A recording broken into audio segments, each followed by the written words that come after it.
Olá, pessoal. Eu aqui de novo, trazendo mais uma aula interessante para vocês conhecerem. A última aula eu falei sobre planejamento previdenciário, agora eu vou falar para vocês sobre a previdência, ou seja, é para vocês conhecer a previdência para justamente chegar ao seu planejamento. Vamos lá.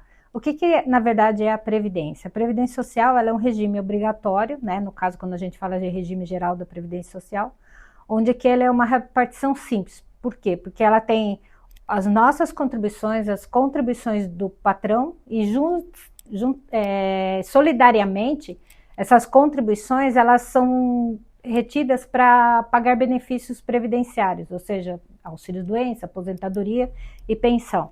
Ou seja, todo mundo contribui para esse fim. O sistema previdenciário brasileiro ele é dividido em regime próprio, que é para os servidores públicos, regime geral, que são para nós que trabalhamos para a empresa privada, e o regime de previdência complementar, que no caso são as empresas abertas e fechadas. Abertas, que a gente fala, são os bancos, e fechadas são as instituições, tipo a Sabesprev, a Brap e outros fundos de pensões. A Previdência Social, por ela ser um regime de repartição simples, a ideia dela realmente é promover a proteção do segurado, tá? Justamente momento de riscos e momentos econômicos, ou seja, num caso, para ele sempre ter cobertura, então ele passa a ser como um seguro para a gente ter uma cobertura. E a contribuição ela é feita por nós para custear o regime da Previdência de forma compulsória, ou seja, eu não posso ser registrado numa empresa e falar que eu não quero pagar o INSS, mesmo sendo aposentado, eu sou obrigada a pagar, e para isso é descontado um percentual do meu salário, tá? E esse percentual do salário, essa contribuição, ela muda para duas formas de efetivação em desconto. Ela pode ser obrigatória, que somos nós, que eu já falei que somos empregados, a empregada doméstica, os contribuintes individuais, que são os antigos autônomos, né? Hoje são os empresários, MEIs, que são aqueles microempreendedores individuais, trabalhador avulso, que é aquele pessoal que trabalha em porto, né, na hora de descarregar um container, então eles são contratados só para aquele fim, e o de economia familiar, que são segurados especiais. Os facultativos são as pessoas que fazem a inscrição no INSS, mas não tem o outro lado, a contrapartida do patronal, ou seja, eu faço toda a parte da contribuição. E quem são vistos pela Previdência Social como facultativos? As donas de casa, os estudantes, os estagiários, os síndicos, brasileiro que acompanha cônjuge no exterior, então o brasileiro vai lá trabalhar, a mulher dele ela pode contribuir o INSS para acompanhar a esposa dele no exterior. E o presidiário, se ele estiver trabalhando num regime fechado e ele tiver um trabalho, ele também pode contribuir para amanhã depois, quando ele sair da prisão, esse tempo que ele pagou, ele ser contado para fim de algum benefício junto à Previdência Social.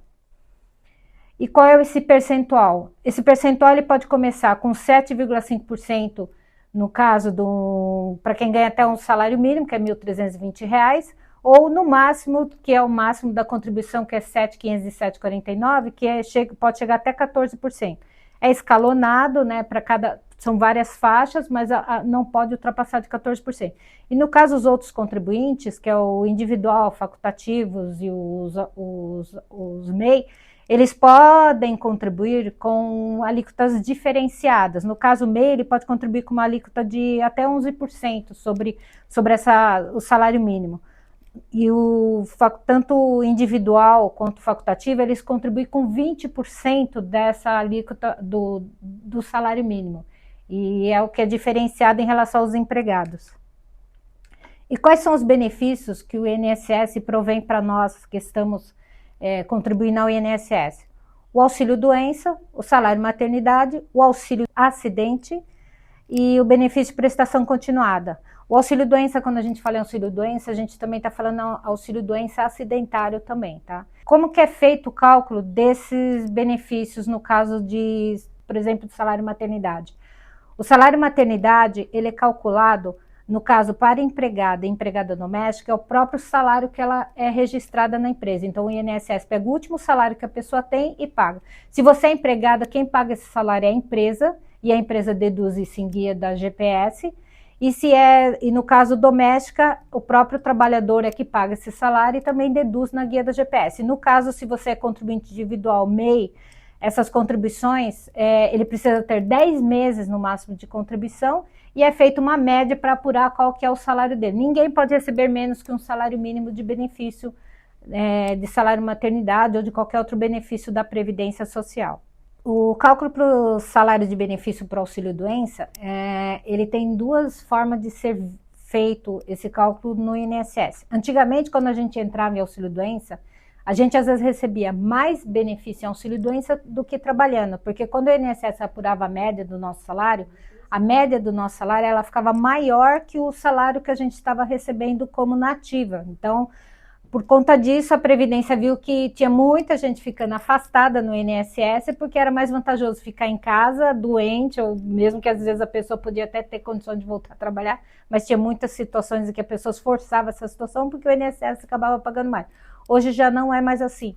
Hoje o INSS ele faz dois cálculos. Um ele faz pela média dos seus salários de julho de 94 para cá, apura essa média do 100% e vai chegar num valor X. A partir da data do seu afastamento, ele vai ver quanto que é o valor do seu benefício. E depois ele vai fazer um outro cálculo só pela média dos 12 últimas contribuições que você tem. E vai pagar 91% desse valor. O que acontece nesse caso? Nesse caso, a Previdência vai ver qual que é o que deu o menor valor. A média dos 100% ou a média dos 12 meses. O que der o menor valor é o que a Previdência vai pagar. Se vocês verem nesse exemplo aqui que eu estou dando, um afastamento em 16/11/22, o salário do empregado apurado a partir de julho de 94, ele está dando R$4.000, que é justamente aquele que pega todos os salários dele, né, de julho de 94 para cá. Está dando 4.000, 91% desse valor, 3.640. Em contrapartida, se você fizer a média dos 12 últimas contribuições dele, dá um valor de 3.450. Qual que a Previdência vai escolher pagar? A de 3.450. Então, ela nunca vai pagar um valor maior que isso. Outro benefício que é importante a gente conhecer para nós que estamos segurados da Previdência Social, seja empregado, trabalhando ou seja aposentado, é a pensão por morte, que é um benefício que, na verdade, a gente vindo a falecer, ele é um benefício que vai ser concedido aos nossos dependentes, tá? E esse é um benefício que, independente de ter ocorrido o óbito por acidente de trabalho, ou por doença, ou por qualquer outra fatalidade, a Previdência ela garante esse benefício aos dependentes e em percentuais também diferentes, que eu também vou falar um pouquinho mais na frente. O caso mais recente, assim, que a gente lembra, assim, quando a gente fala em falecimentos, pessoal segurado tudo, é quando a gente lembra do desastre que aconteceu na barragem de Mariana, nas enchentes que ocorrem, desaparecimento de pessoas, e que essas pessoas não são encontradas. E como que a gente chama esses tipos de pensão? São pensões por morte presumida. Ou seja, a gente sabe que a pessoa faleceu pelos motivos do fato que aconteceu, mas que a gente não tem a pessoa para poder determinar o fechamento. Então, a Previdência ela paga um benefício chamado pensão por morte presumida, enquanto não se fecha esse ciclo da pessoa, né, que faleceu, apareceu o corpo dela. Então, a Previdência ela paga esse benefício aos seus dependentes e se vier lá na frente aparecer a pessoa, o corpo da pessoa, ou por algum motivo a pessoa aparece viva, né, aí a Previdência encerra esse benefício, mas não penaliza aquela pessoa que recebeu a pensão por aquele período, até por ela não ter esse conhecimento. E quem são os dependentes do falecido, no caso, né? São o cônjuge, a companheira, o filho não emancipado, né, de qualquer condição, menor de 21 anos, né? Então, a gente não tem o benefício ele não é pago para quem ainda está fazendo faculdade, maior de 24 anos. Isso não ocorre. Na Previdência, fez 21 anos, não é inválido, o benefício é cortado. E se for inválido, é verificado qual que é o grau dessa deficiência, porque eles vão ver se a deficiência realmente é uma deficiência que impede a pessoa de vir a trabalhar. Se essa pessoa deficiente vier a ter uma condição de empresa, por exemplo, ela perde essa condição de deficiência, tá? Os pais, e depois tem os irmãos, também tem que ser menor de 21 anos, inválido e tudo. E aí tem essas três classes, só que essas três classes, o que elas têm de diferente? É que uma não concorre com a outra. Então, se eu morro, só quem pode ter direito ao meu benefício é meu marido. Meu filho, ele só vai ter direito ao meu benefício, uma parte do meu benefício, se ele for menor de 21 anos. Se o meu marido falece, meu filho já passou de maior, o benefício encerra ali. Então, é sempre, um não vai concorrer com o outro. Agora, eu não sou casada, não tenho filho, aí é meus pais que são. Não tenho pai, aí vai para os meus irmãos, mas tem que ser meus irmãos, no caso, na condição de 21 anos, inválido. Se isso não tiver, esse benefício fica para o INSS. Não tem como ninguém receber. Né? Antigamente se falava, existia um pecúlio, hoje não existe mais. Então o benefício só é pago realmente nessas classes. E ninguém concorre com ninguém. E como é pago o valor hoje da pensão? Ela paga 50% da aposentadoria da pessoa que faleceu, mais 10% por dependente que ele tem até o limite de 100%, tá? Só que se ele tiver um dependente que é inválido, essa pensão ela já vira 100% por causa desse inválido, tá? Se não tiver esse inválido, é 50 mais 10, 60%. No geral, a média para quem não é aposentado, o INSS vai fazer uma média dos salários da pessoa de julho de 94 para cá e vai fazer como se a pessoa tivesse aposentado por invalidez e vai em cima disso que ela vai pagar a pensão da pessoa. Se ela for aposentada, o cálculo é feito em cima do valor que ela recebia de aposentadoria. A pensão por morte antes não tinha o problema de acumulação. Antes eu podia ter uma aposentadoria de 4 mil, meu marido falecesse, ele ganhasse 5 mil, eu receberia essa pensão de 5 mil, passaria a receber 9 mil reais. Hoje não é mais assim, hoje existe uma questão de acumulação que foi instituída pelo governo federal, e então é feito um cálculo que até um salário mínimo eu vou receber da minha pensão, que era do meu marido, até R$ 1.320. Manter minha aposentadoria, por quê? Porque minha aposentadoria é um valor maior do que o valor da pensão. Então, eu mantenho o benefício maior. Se o meu benefício maior for minha aposentadoria, ela vai ser preservada. Se o benefício maior for a pensão calculada antes de aplicar a acumulação, aí ela que vai ser preservada e vai reduzir a minha aposentadoria, tá?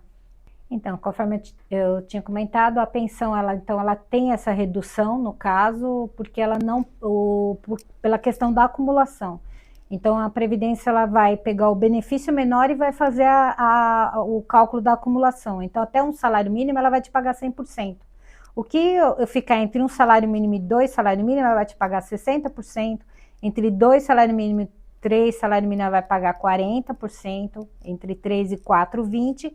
E acima disso ela vai pagar 10%. Então ela vai fazer esse cálculo para se chegar num benefício.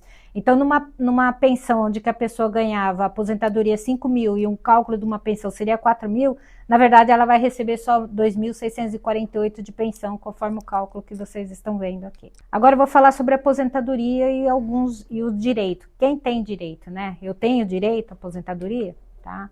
E quais são as aposentadorias? Seria a aposentadoria por invalidez, né, que agora ela não chama mais integral, né, ela mudou um pouco esse termo de aposentadoria. Antes, integral não, ela era permanente, hoje ela não é mais chamada assim. Aposentadoria especial e aposentadoria por tempo de contribuição e por idade, tá? As suas reformas e, no caso, as suas transições que veio tudo com a reforma de novembro de 2019. A aposentadoria por invalidez, por exemplo, ela vai ser devida a partir do dia imediato à cessação do auxílio-doença, ou seja, eu preciso entrar com auxílio-doença para ter direito a uma aposentadoria por invalidez, ou seja, o INSS vai fazer uma avaliação nas minhas condições físicas, laborativas, entender que aquela doença que eu estou acometido, ou aquele acidente a qual eu sofri, não me permite mais eu trabalhar mais. Então, a Previdência ela vai optar com a minha aposentadoria. E o cálculo dessa aposentadoria por invalidez, ela é um pouquinho diferente. Eu estou recebendo lá do INSS um auxílio-doença 91% e quando vira invalidez o valor diminui. Diminui por quê? Porque após a reforma o cálculo agora é feito de forma diferente. Ele é feito da seguinte forma, ele pega 60% do meu salário de benefício de julho de 94 para cá e vai acrescentar 2% por ano para cada ano que eu ultrapassei dos 20 anos de contribuição. Isso independente de ser homem ou mulher. E vai limitar isso aí até 100%, tá? E se eu ficar com uma invalidez onde que eu necessite de uma ajuda de alguém, ou seja, eu preciso de uma assistência de alguém para cuidar de mim, não sei, porque eu não consigo me locomover, ou eu fico deitada, de repente eu fico tetraplégica, alguma coisa assim, eu posso solicitar um 25% do valor do meu benefício como uma ajuda de custo que a Previdência paga, mas é só nas condições em que a Previdência entende que realmente você não tem condição de viver sozinho para sua vida civil, tá? Um outro benefício também que a gente vai conhecer é a aposentadoria especial. A aposentadoria especial, ela é uma aposentadoria concedida aos trabalhadores que trabalham em atividades e que pelo tempo que eles trabalham em determinada atividade exposto a determinados agentes, eles vão ter um tempo menor de vida, tá? Então, se entende que a exposição àqueles agentes vai fazer com que ela tenha uma qualidade de vida muito ruim quando ele aposentar. Então, mesmo que ele aposente, no caso, um homem que trabalha em Minas, por exemplo, ele, no máximo que ele pode ficar nessa atividade são 15 anos. Então, quando ele sai dessa atividade, a perspectiva de vida dele é bem menor do que a nossa, que trabalha sem exposição a esses agentes, tá? E aí, no caso, ele trabalhando 15 anos nessa atividade, ele pode se ausentar para ficar em casa. E assim também tem as outras aposentadorias, que é com 20 anos, que é quem trabalha com extração de produtos químicos, tipo abesto, petróleo. Esse pessoal trabalha 20 anos, perfuração com petróleo, e 25 anos que são expostos a agentes biológicos, outros tipos de agentes. Só que com a reforma da Previdência, o que eles fizeram? Eles acabaram unificando, tanto para homem quanto para mulher, esse mesmo tempo. E antigamente não era assim. Por quê? Porque eles instituíram a idade também. Então, ou seja, além de eu ter 15 anos de trabalho de mínimo, eu também tenho que ter 55 anos de idade. 58 anos de trabalho em atividades com química, extração de abesto, eu tenho que ter 58 anos de idade. E por agentes biológicos, por exemplo, uma enfermeira, um médico, eu preciso ter 60 anos de idade. E isso hoje está sendo revisto por conta dessa aplicação da idade, porque quando se aplica a idade mais o tempo de exposição, verifica-se que ele vai ficar muito mais tempo exposto àquele agente do que o necessário que a legislação pede. Então, isso pode ser que venha a ter uma mudança em relação a isso.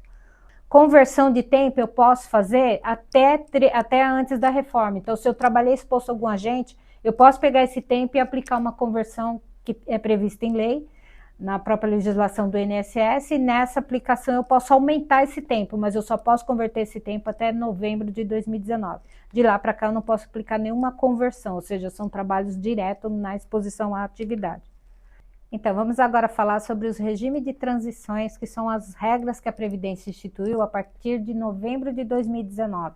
Esse regime de transição ele foi criado para atender todo mundo que já estava contribuindo ao INSS até antes da reforma. Então, eu já era já vinha pagando o INSS como empregado, como facultativo, como MEI, e aí veio em 13 de novembro de 2019, a Previdência veio e mudou toda a regra da legislação. Então, para que a gente não fosse igualado a todo mundo que entra no sistema a partir de agora, a Previdência criou essas regras de transições. Então, eu vou tentar explanar aqui para vocês essas regras de transições e o que elas trouxeram de diferente para nós todos, né? Então, a primeira regra que eu vou trazer aqui é por pontos, que é idade mais tempo de contribuição. Gradativamente, vai ser aumentado um ponto por ano até chegar homem com 105 pontos e mulheres com 100 pontos, tá? Então, de hoje até 2033 é que vai ter essa mudança de regra de ponto. Então, gradativamente está sendo feito esse aumento. O professor ele tem uma redução, tá? O professor ele reduz um pouco esses pontos. No final, o professor vai ter 92 pontos e o homem vai ter 100 pontos no mesmo período. E a mesma regra, só que o professor também trabalha 5 anos a menos no caso mulher e 5 anos a menos no caso homem. Então, mulher vai aposentar com 25 e homem com 30 anos. E que professores são esses? São professor de ensino fundamental e ensino médio. Faculdade não entra, tá? A segunda regra é a regra de transição do pedágio, que é o pedágio de 50%, tá? Quem pode se beneficiar dessa regra? No caso, o homem, ele teria que estar com 33 anos de trabalho até o dia da reforma, tá? Então, ele teria que estar com 33 anos de trabalho, faltando 2 anos para ele chegar nos 35. No caso, a mulher, ela teria que estar com 28 anos de contribuição e também faltando 2 anos para ela chegar nos 30 anos. O tempo que falta para fechar os 30 anos no caso mulher e o tempo que falta para fechar 35 anos no caso de homem, a Previdência fala que você tem que cumprir um pedágio de 50% desse tempo que falta. Então, num caso, a mulher se aposentaria com 30 anos de contribuição, o homem com 35, mais 50% desse tempo e mais o fator previdenciário, tá? Então, no caso, um exemplo que eu estou colocando aqui para a mulher, por exemplo, ela está nessa condição de ter 52 anos de idade e 28 anos de contribuição. Ou seja, ela deve contribuir quanto? 2 anos normal, mais 1 ano de pedágio, que daria 3 anos. Esses 3 anos acrescida a idade dela, ela vai estar com 55 anos de idade e acrescida ao tempo de trabalho dela, 31 anos. Se a gente fizer um cálculo simples de 100% do benefício de cálculo dela, ela estaria ganhando hoje uns R$6.000. Mas se ela optar por essa aposentadoria do pedágio 50%, ela vai ter um redutor nessa aplicação, o fator previdenciário, que seria a redução. E aí de R$6.000 ela vai ganhar só R$3.085. Então, nesse caso, não é vantagem ela pedir esse benefício, é melhor ela caminhar mais um pouco e conhecer as próximas regras. Aí a próxima regra que ela poderia estar optando é a idade mínima, mais tempo mínimo de contribuição. Ou seja, para a mulher começa a partir de 56 anos, isso começou com a reforma, 56 anos, e vai aumentando 6 meses a cada ano que passa. E para o homem, 61 anos, e aumentando 6 meses a cada ano que passa. No momento que ele vai pedir o benefício, ele tem que estar com a idade que está exigida, conforme mostramos aqui no quadro, mais o tempo de 30 anos mulher e 35 anos homens, tá? E a média desse cálculo também vai ser feito pela média dos maiores salários de julho de 94 para cá. No caso de professor, ele tem uma redução, como eu já falei, de 5 anos a menos no tempo de trabalho. Tem uma outra regra, que é a regra progressiva da aposentadoria por idade. A mulher teve essa mudança para a mulher. Por quê? Porque a mulher antes ela aposentava aos 60 anos. E com a reforma eles passaram a colocar a mesma coisa, 6 meses a cada ano, para se chegar no final, a mulher chega na mesma idade do homem. O homem não tem, o homem já é 65 anos de idade que ele aposenta, a mulher aposentava com 60. E hoje eles foram criando esse coeficiente de 0,5% a cada ano que passado, para quando chegar em 2023, que agora, aliás, chegando esse ano agora, a mulher já é 62 anos. Então, quando começou lá na reforma, começava em 60, depois foi 60 anos e meio, 61 anos e meio, e agora é 62. Então, a mulher hoje aposenta aos 62 anos por idade e o homem aos 65 anos por idade. A próxima regra que a gente vai falar aqui é o pedágio de 100%, que também tem uma idade também, ou seja, eu tenho que ter idade, e quando eu pego a minha idade de tempo, no momento que eu vou pedir o benefício, no caso o homem tem que estar com 60 anos e mulher 57. Ah, só isso aposento? Não, você vai ter que ter isso e você vai ter que ver o tempo que você tinha lá em novembro de 2019 para completar os 35 anos no caso homem, para mulher 30. O tempo que faltava para você chegar nos 35 homem, no tempo que faltava para fechar os 30 anos mulher, você vai aplicar um pedágio de 100%, diferente da outra que era 50%. Essa você aplica um pedágio de 100%, tá? E então, mostrando um exemplo bem simples.